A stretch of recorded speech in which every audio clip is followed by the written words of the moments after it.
Tonight's episode of TWITS is brought to you by Frost Brewed Coors Light.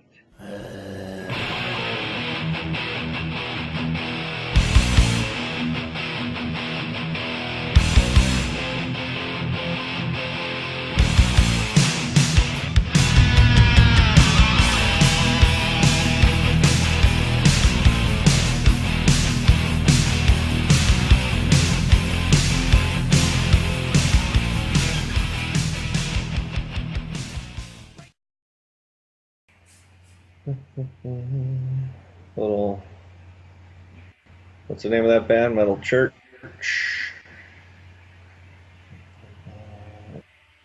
And action. Hello again, everybody, and welcome back to the ultimate 2016 edition of TWITS. Even though we're in 2017, joining me once again from his new palatial estate. In the Austin city limits, luxury sled still in the driveway, and the luxury garage, Mr. Mike Paddock. How are you? Howdy. Doing fine. How are things up north? Excellent, excellent. Good to be back on the TWITS airwaves. We saved some disk space for YouTube last year, but we'll be filling that up this year, as we're proving already, seeing as how we're doing 2 of these episodes in May, or April. So, podcastable and downloadable. So, Mike, you and I had the pleasure of doing a previous TWITS podcast recently where we went over the record. No, what did we do? We did the 2016 recap and the 2017 look ahead. So, if you're looking for any of that information, who you're going to play week 1, what division you're in, be sure and check out the previous episode. Draft order. VH1Classic.com. So, Mike, this time I thought we'd take a quick look at some of the major records that were set last year. And then you and I will do our best old dudes from the Muppets routine and kind of break down everyone's keepers. There's always some good jocularity in there. So we'll go ahead and do that. Mike, we forgot to do this last episode, but as you can see, it's still daylight out, but that doesn't stop the commish. Mike drinking new to the Hammerheart tap list. This is a good old Surter's Flame. They have changed the recipe a little bit, though, Mike. A little bit more Citra, and they did some dry hopping, which I believe will add a little bit of the smoky flavor to it. So I'm still debating whether I like the old school Surter's Flame or the new one, but nonetheless, it's quenching my thirst here as I go through these abundance of records that were set. Mike, you can cue up the graphics as I roll through these, and we'll get through them pretty quick to get everyone back to their daily routine here. Mike, running back points. Mickey came in second place all time. She trails only you now. She got 346 running back points last year, so that trails only you with 351 back in 2009. Do you remember who your running backs were? No. Me neither. We also had some top 10 in PK points. Jeff, number 8 with 159. And I don't even remember who my kicker was this year. And then, Mike, defensive-wise, Evan comes in 9th all-time with 92 defensive points. And I know who that was. Oh, yeah. That was the Minnesota defense because that, I believe, beat me one week this year. And then total points, Mike, we got a couple of the M&M brothers, Mike and Mickey. Mike with 1026. Goes over the 1,000-point mark for the year. And then Mickey also with 1,020. So a couple of top 10s in total points. A couple little side notes here, Mike. Do you know who our all-time leading point total achiever, and from an NFL perspective, he's a running back, all-time in the SFFL is now? It's not Adrian Peterson? He's number 2, Mike. Cool. He has 1,096 Suffle points. I'll give you a little hint. Randy Moss is 3rd with 1071. This player, I'll give you a hint. He's from TCU. Oh, yeah. LaDainian Tomlinson. There you go. Yes, 1,113 points. So that's the benchmark. Question is, will Adrian Peterson be able to top that? Adrian does not have a home yet. Mike, your prediction for where AP lands? Where he lands? Where's he gonna land for 2017? The Raiders. The Raiders. Okay. Don't rule out Green Bay. I won't, but the Raiders. All right. It looks like, as we mentioned, I think I mentioned this on the running back point. She has 346. So Mickey had 346. Had quite the stable this year, Mike. Oh, actually, I can tell you who your running backs were. So Mickey had Carlos Hyde, David Johnson, Ryan Matthews, and Jonathan Stewart. Back in 2009, Mike, you had something called Maurice Jones-Drew, Ricky L. Williams, Chris D. Johnson. Oh, yeah. Something called Tashard Choice, and something called Lawrence Maroney. Yeah, I believe Chris Johnson probably made 90% of those points for me that year. You cobbled together 351 with Tashard Choice and Lawrence Maroney at least starting one game for you. Not bad. That's the freaking 4 horsemen of the apocalypse right there. Yeah, no doubt. This year we had Mickey. She won 11 games by 10 or more points, double-digit wins, which ties the all-time record held by myself and Thad. Mike, most 60-point games in a season. You are now all alone in third 9 times this year. Wow. 9 times. Hashtag Ferris Bueller. 9 times, trailing only Jeff, 11 in 2015, and Tom, 11 in 2011. Interesting thing to note here, Mike, consecutive weeks with 20 or more points scored. Mr. Tim Boncher has an active streak dating back to 2006. Nice. 171. I'm going to correct myself. That streak apparently ended in week 12 of this year. Ooh. So 171 is the record. That bests Evan by 60, and we have no active streaks greater than 80 right now. So 171 probably going to stand. And then Tim also, most weeks 30-plus points scored. This is a pretty impressive record. Week 15 of 2010 to week 10 of this year, 98 straight weeks of scoring 30 or more. So that's pretty cool. All-time matchup leaders, it's been this way for a while. Wayne and Tim, 49 matchups now in their Suffle careers. That leads the way. Quick drink here.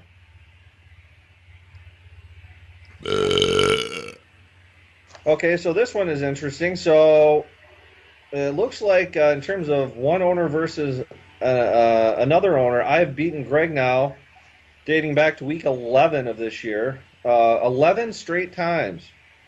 I did not know that. That dates back to 2011. So I've got a 6-year streak going there. Just a couple of quick notes. Our all-time wins leader is now Mickey with 209. Our all-time win percentage holder is still Andy at 564. But we've got Mickey closing fast. She's at 560, and I'm at 548. So,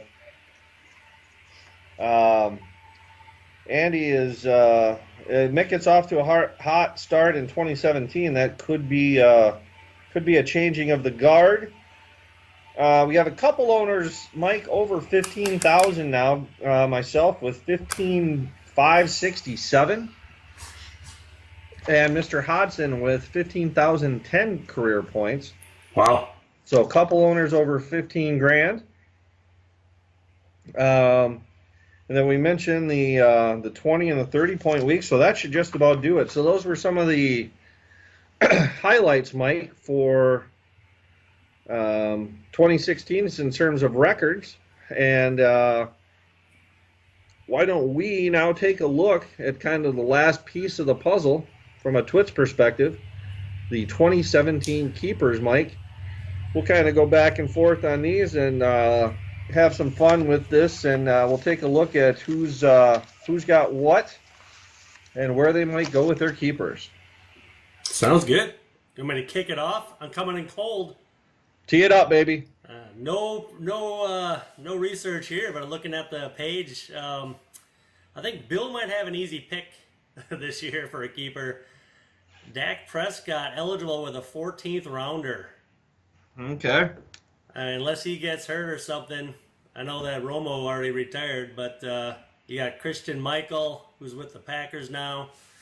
Spencer Ware might be a look. Take a look at him, and then Zach Ertz and Ty Montgomery.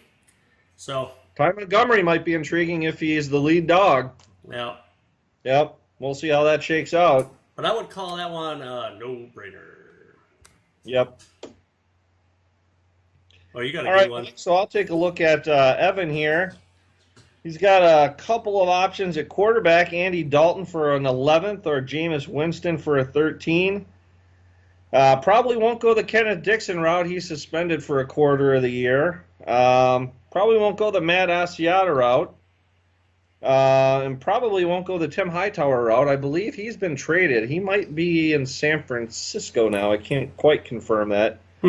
Stephon Diggs, though, is not a bad option in the 10th round. So, my money right now, I'd say, is probably on Winston or Diggs. Oh, it's Evan. It's going to be Diggs. Yeah. Yeah, it's a good thing we can't keep defenses. So. Yeah.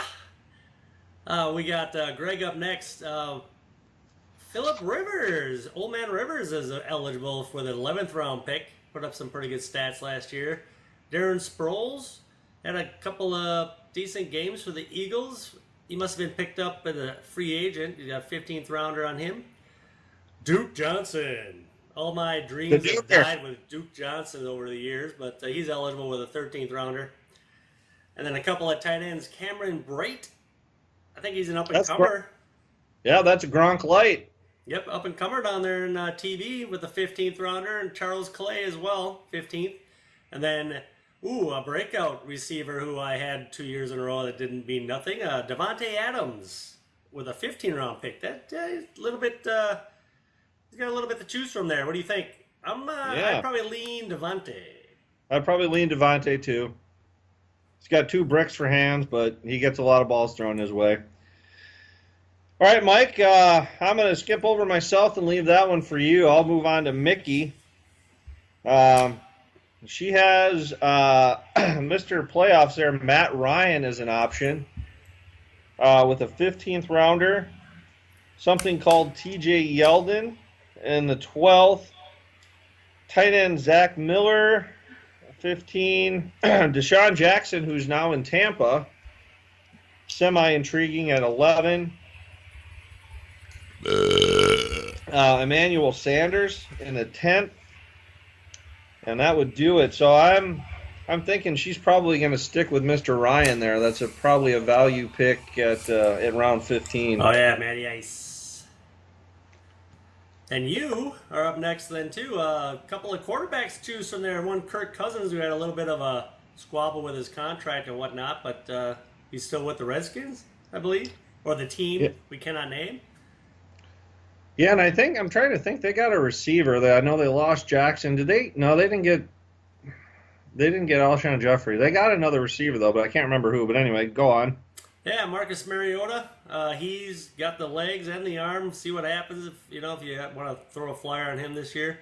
Devontae Booker out of Denver with a 15th rounder. Must have been a free agent pickup for you. Also, running back James White and Tevin Coleman. Both 15th rounders, so a couple of nice free agents pickups that could turn into keepers for you. Oh, and the the ageless one, Antonio Gates, was eligible with the 12th round pick. Picked him up off of my scrap heap, and I should have kept him. Yeah, we did this, and we should have gone over the keepers in the last segments when I had his jersey on. Yep. Eric Ebron as well eligible for the Detroit at 15th rounder. wide receivers Terrell Williams for San Diego and Willie Snead. Oh, Williams got hurt. Was that the guy or not? Or did you drop him? Who got hurt last year? Yeah, and he got dinged, but he was fine. It's Keenan Allen was yeah, my first 4 picks, not to lament and following the bad beat path here, but my first 4 picks last year were Keenan Allen, Eric Decker, A.J. Green, and Rob Gronkowski. Hello. Here comes the ambulance. So, yeah, they all went Dustin Johnson on me, so... Mike, I will take a look at your roster now. Oh, yeah. Powerhouse. Derek Carr, an option for an 11th round pick. Something called Bilal Powell out of Louisville with a 15th rounder. Jerick McKinnon, 15th rounder. C.J. Fedorowicz, 15th rounder. Or Cameron's Meredith, a 15th rounder. I think you got the no-brainer there probably in Derek Carr. As long as that finger heals okay. He was airing it out before the injury. Yep.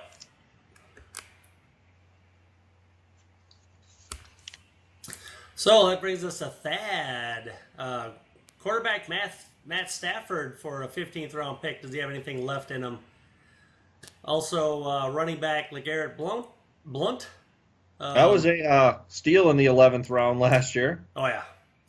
See if he can keep it up. I mean, you never know about those New England running backs. Tight end Jack Doyle from the Indianapolis Colts must have been a free agent pickup. And then 3 wide receivers to pick from: Danny Amendola, Mike Wallace, and Travis Benjamin. Yeah, it's intriguing. We'll say, it all depends on him, on LeGarrette Blount, I think, and whether he's back with them or not. So. Yep. All right, and then I'll tackle Mr. Boncharelli here. Couple of options. Looking at quarterbacks, Colin Kaepernick and Tyrod Taylor. Deion Lewis, speaking of New England running backs. Be interesting to see how that all shakes out. They also picked up another running back up there in New England. I forget who it was. Wasn't Danny Woodhead. He went to Baltimore, but it was something of that ilk. But I can't remember who that is, so they might have 4 running backs in the mix up there. Rob Kelly is available, who took over for Matt A. Green. Thanks for that, Matt. Theo Riddick should be in the mix there in Detroit. I believe Abdullah probably the lead dog, but especially in a PPR league, Mike, you like that Theo Riddick. Vance in your pants McDonald at tight end, and Marvin Jones, the early season phenom at wide receiver, who pretty much didn't score a touchdown after about week 5. Hashtag black and blue, as I recall. So, Tim, with a couple options here, once again, I think we'll see how the New England running back situation plays out before making a decision on that one. Yeah, Tyrod did fairly well, but you never know up there in Buffalo. Yeah. Tom has kind of slim pickings here. He's got tight ends or wide receivers to look at here. Hunter Henry out of San Diego. Martellus Bennett. Ooh, now with the Packers. Yes, that could be interesting. Jamison Crowder, Michael Crabtree, Sterling Shepard, and Terrell Pryor. Actually, yeah. A couple of those performed fairly well. Terrell Pryor is the guy I was thinking of. He is now in Washington with Kirk Cousins. Oh, he is. Okay. So, yeah, that's... I think that's, once again, you're going to have to wait and see how it all shakes out, but plenty of good options there. Might be able to find a sleeper tight end or wide receiver for sure in there, so plenty of options for Tommy. And last, but alphabetically last, Wayne, couple of intriguing names here. Jay Ajayi out of Boise State. 11th round pick. I'm guessing, Mike, he's still going to be the lead dog in Miami. Oh, but it doesn't matter. It's all over, Mike. Ring the bell. Ding, ding, ding. Jordan Howard with a 15th round pick. I think I don't even need to read the rest, Mike. We can just go on our merry way. I believe he'll probably be ranked probably in the top 5 or 6 running backs. Oh, yeah. in fantasy heading into the season. So, Sure. which is saying something on that Wisconsin or on that Chicago team. So, but yeah, no, it's a no-brainer. So The Jay Cutler-less Bears. yeah, I'm assuming the defenses stacked the box a lot against that team last year, but it didn't seem to matter. And he fended off the competition. Who was the other run? They had another running back down there who got dinged. And then he kind of took the ball literally and ran with it. So Yep. no, that's by far and away, I think, our sleeper of the year. So. All right, Mike. Well, that will just about wrap up our springtime versions of Twits here. Our next episode will probably be Prolly. What do you think, Mike? Prolly after week 1? Probably won't do a draft recap or anything because that butts right up against the season. So, Right. we will look forward to seeing everyone back here probably early September when, Mike, hopefully you and I are returning from a little place called Corvallis, Oregon, to watch the Gophers and Beavers. Your OSU Beavers. Yeah, so my prediction right now, we'll go back and listen. I'm going to say Gophers 27, Beavers 18. That's the that's the early money line. So until then, we will say good night, and we will see everyone back here in about 5 months for our kickoff Twits of 2017. Adios.